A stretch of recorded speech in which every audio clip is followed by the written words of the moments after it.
So single arm tricep extension the technique depends on the individual. So it is best me explaining the principles and you orientate yourself or your body for it to best work for you, because we all have different lengths. Now, me and Ruby are going to be a good example of two different body types that have to modify this exercise differently. So for me, again, two main things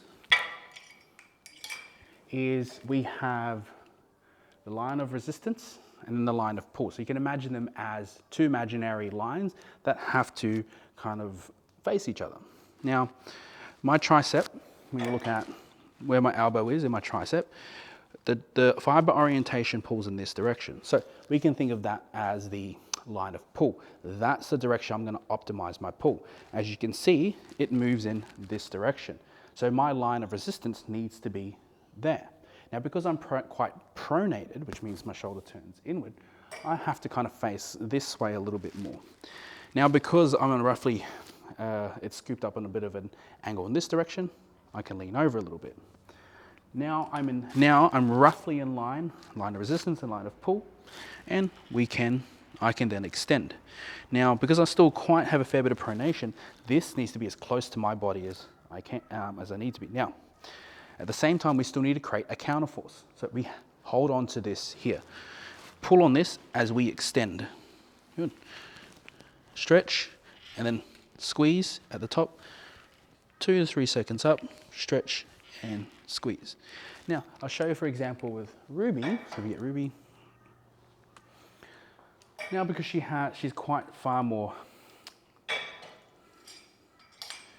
supinated, which means she has better shoulder mobility than I do, this has a very poor connection with her line of resistance, line of pull. Her line of pull kind of runs this way, and you can see the orientation of her tricep. Now we have line of pull, line of resistance, in line with each other. She's kind of more pushing with this. I had to pull, she has to push against this to create the counter force, because now she's pulling this way, so she'll have to push that way. Keeps the elbow locked in the side, getting for a stretch, and then pull. See, from this angle, I can basically see the elbow and shoulder. I can imagine that those lines of muscles are there. There's the resistance from the cable. We're well aligned. So this tricep exercise will be more effective for her.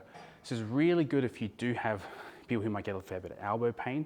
This is usually exercise I give to powerlifters for a single arm, because you can orientate your body, which avoids the elbow pain. The reason we get elbow pain is because an uneven force applied to the elbow. This creates a very symmetrical force. So we're able to train the tricep far more effectively.